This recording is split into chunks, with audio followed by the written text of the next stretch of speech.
आटपाट नगरात गर्दी होती भारी, घामाघूम राजा करी लोकलची वारी.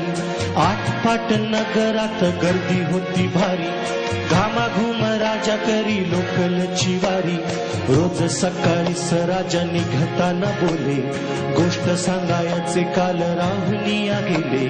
जमलेच नाही काल येणे मला जरी, आज परी येणार मी वेळेतच घरी. स्वप्नातल्या गावामध्ये मारू मग फेरी, खऱ्या खुऱ्या परीसाठी गोष्टीतली परी.